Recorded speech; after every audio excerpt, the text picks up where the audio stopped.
하나님께서 우리에게 주신 말씀은 누가복음 5장 12절에서부터 26절 말씀입니다. 누가복음 5장 12절에서부터 26절 말씀 우리 합독하겠습니다. 시작. 예수께서 한 동네에 계실 때에 온몸에 나병 들린 사람이 있어 예수를 보고 엎드려 구하여 이르되 주여 원하시면 나를 깨끗하게 하실 수 있나이다 하니 예수께서 손을 내밀어 그에게 대시며 이르시되 내가 원하노니 깨끗함을 받으라 하신대 나병이 곧 떠나니라.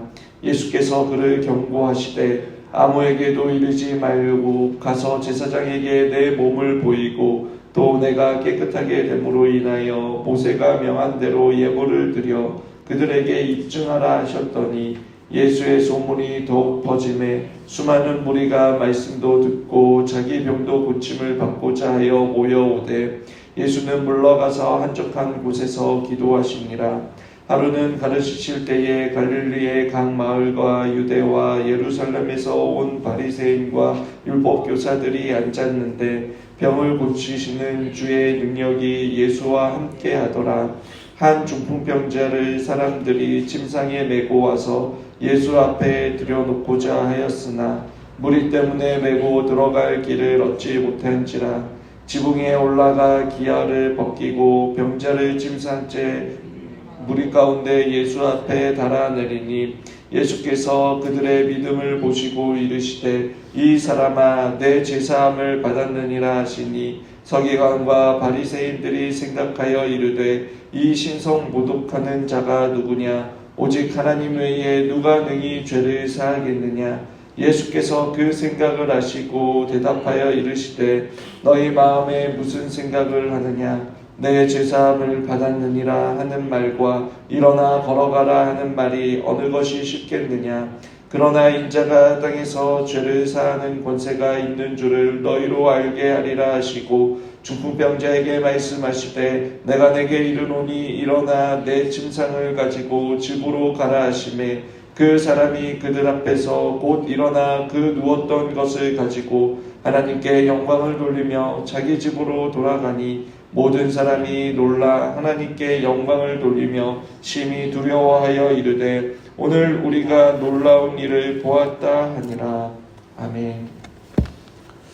오늘 본문은 예수님께서 나병 환자와 중풍병자를 치유한 사건을 기록하고 있습니다. 아시다시피 예수님 당시에 나병과 중풍병자는 고칠 수 있는 병이 아니었습니다. 병이 나았다라는 것 자체가 기적이었습니다. 누가는 예수님께서 당시 고칠 수 없는 병을 고치신 사건을 기록하므로 예수님이 하나님의 아들이심과 또 예수님을 통해 하나님의 나라가 임하였다라는 것을 증거하고 있습니다. 누가는 이것을 하나님 나라의 복음이라고 이야기하였습니다. 하나님 나라가 무엇입니까? 하나님께서 다스리시는 나라입니다. 죄와 사망의 권세로부터 해방되어 하나님의 말씀과 성령의 능력으로 다스림을 받는 나라입니다. 죄와 사망의 다스림을 받는 것의 그 가시적인 형상 중에 하나가 바로 질병입니다.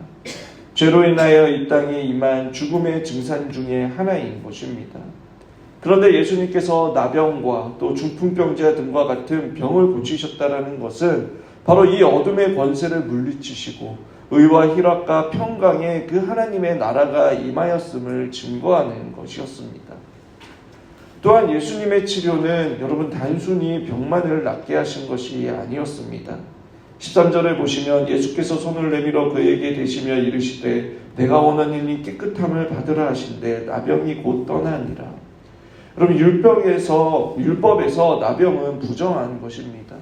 손으로 만지는 것을 금지하고 있을 뿐만 아니라 격리할 것을 명령하고 있습니다.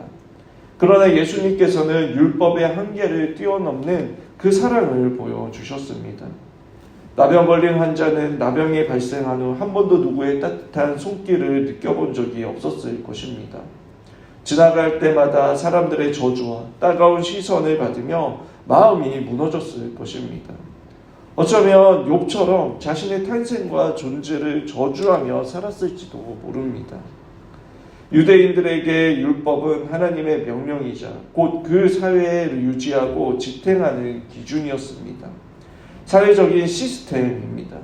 그것을 뛰어넘어 행동한다는 것은 여러분 결코 쉬운 일이 아니었을 것입니다. 오늘날 우리 사회 역시 마찬가지입니다. 세상이 만들어 놓은 그 성공과 행복의 기준, 사람들의 시선과 인정에 목말라하며 살아갑니다. 세상의 풍조에 뒤처지는 것을 여러분 인생에 나오자 루저라는 그 딱지를 붙이며 평가를 합니다. 그런 기준과 사회적 시스템이 옳고 그른지를 생각해 보지도 않습니다. 사람들이 하고 있는 것을 나도 하고 있고, 사람들이 갖고 있는 것을 나도 갖고 있고, 사람들이 추구하는 것을 나도 추구하고 있으면 한편으로는 안심을 하지만 여러분 다른 한편으로는 끊임없는 그 욕망에 만족하지 못하며 공허함과 허무함마저 느끼며 살아가는 것입니다. 우리의 인생에 있어서 정작 중요한 것은 여러분 눈에 보이는 것이 아니라 눈에 보이지 않는 것에 있습니다. 그런데 눈에 보이는 것을 쫓아 살아가다 보니 여러분 정작 중요한 것을 놓치며 삶의 여유도 없이 육체와 마음의 질병을 얻으며 살아갈 때가 있습니다. 하나님의 복음을 경험하지 못하며 그럼 하나님의 통치가 그 삶 가운데 임하지 않으며 그럼 이러한 세상의 풍조와 사회 시스템 속에서 여러분 거스리며 그렇게 살아가는 것이 결코 쉽지 않은 것입니다. 그러나 예수님께서는 율법이 규정한 그 부정한 자를 가까이하고 만지심으로 여러분 율법을 뛰어넘어 율법의 본질인 사랑을 실천함으로 나병 환자의 전격적인 치료와 회복을 시켜주셨습니다. 또 중풍병자를 고치신 사건 역시 마찬가지입니다. 그 현장에서는 예수님의 소문을 듣고 갈릴리 마을과 또 유대와 또 심지어 예루살렘에서 온 바리새인들과 율법교사들이 있었습니다. 여러분 이들이 누구입니까? 당시에 부와 권력을 갖고 있었던 기득권자들이었습니다. 물론 그 안에 신실한 사람들도 있었을 수도 있지만 대부분의 사람들이 율법을 이용하여 사리사욕을 채우던 자들입니다. 종교적인 행위를 통해 거룩한 척, 외식과 가식에 사로잡힌 자들이었습니다. 그런 자들 앞에서 예수님께서 중풍병자를 향해 그들의 믿음을 보시고 내 죄사함을 받았느니라 라고 하셨습니다. 내 병이 고쳐졌으니 일어나 걸어가라 라고 말씀하지 않으시고 다소 엉뚱한 내가 죄사함을 받았다라고 그렇게 말씀하신 것입니다. 이 말씀 역시 앞에서 여러분 죄와 사망의 권세를 물리치고 하나님의 아들로서 우리를 죄에서 구원하여 주실 메시아이심을 선포하는 말씀이며 또 하나님의 나라가 임하였음을 선포하고 있는 것입니다. 그런데 그런 예수님의 말씀에 바리새인과 율법교사들은 하나님 외에 누가 능히 죄사하겠느냐 신성모독이다라고 생각을 했습니다. 예수님께서는 그들의 생각과 마음을 아시고 죄사함을 받았다라는 것과 일어나 걸어가라는 말 중에 어느 것이 쉽겠느냐라고 말씀하셨습니다. 그러면서 인자가 땅에서 죄사하는 권세가 있는 줄을 알게 하리라라고 하시고 중풍병자를 고쳐주신 것입니다.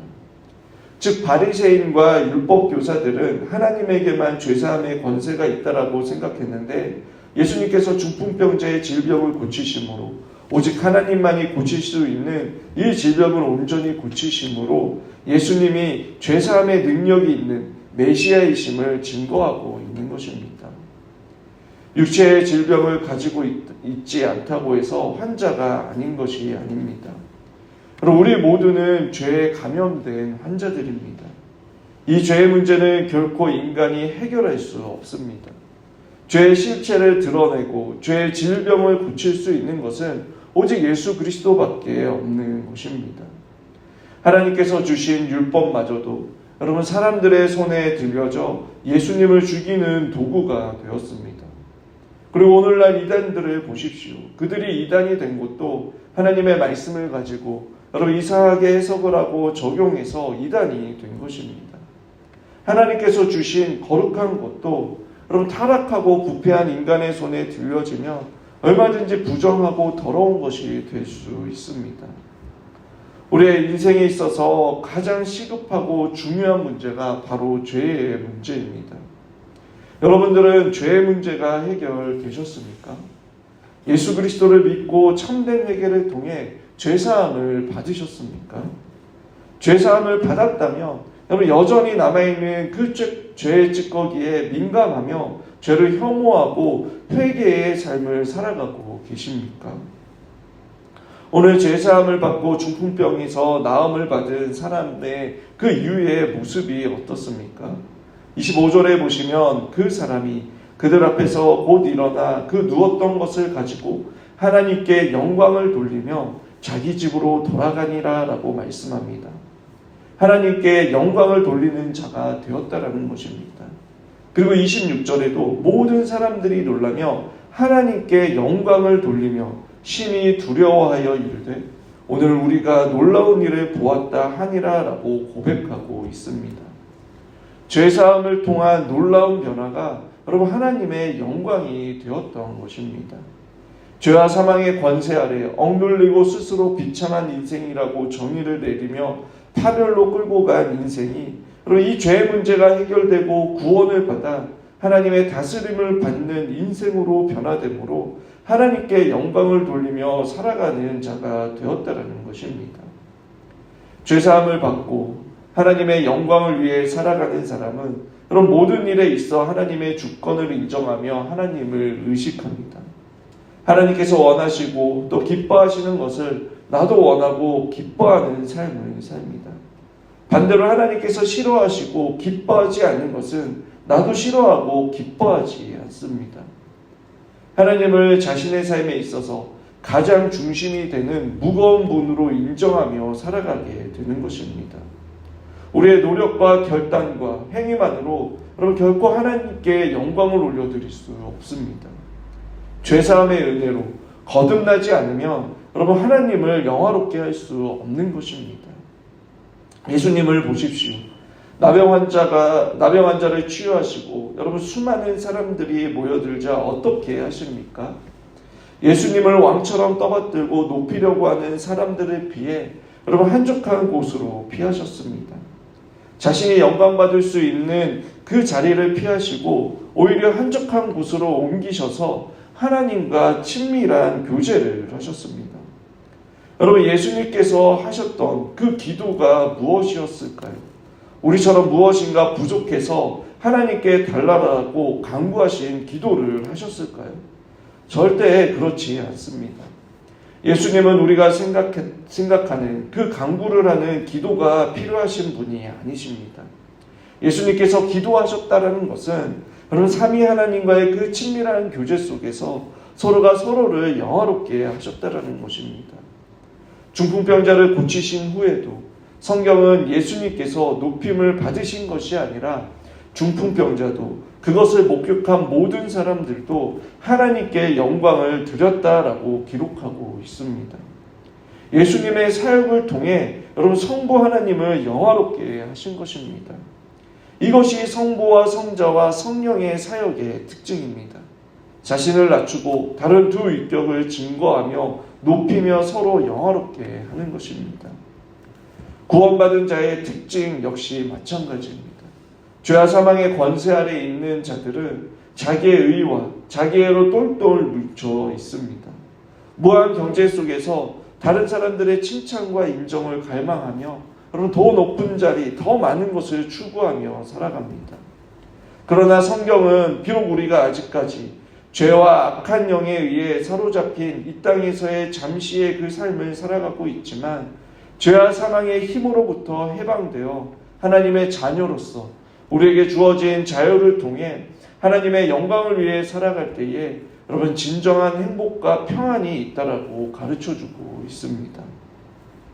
세상 속에서 하나님의 영광을 위해 말씀과 성령의 인도하심에 따라 순종하며 살아갈 때에 세상에서 도태되거나 불행한 삶을 살아가는 것이 아니라 오히려 세상 속에서 빛과 소금으로서 하나님께서 창조하신 그 본래의 목적과 의미대로 이 땅 가운데 하나님의 그 나라를 맛보며 살아갈 수 있다라고 성경은 증거하고 있습니다.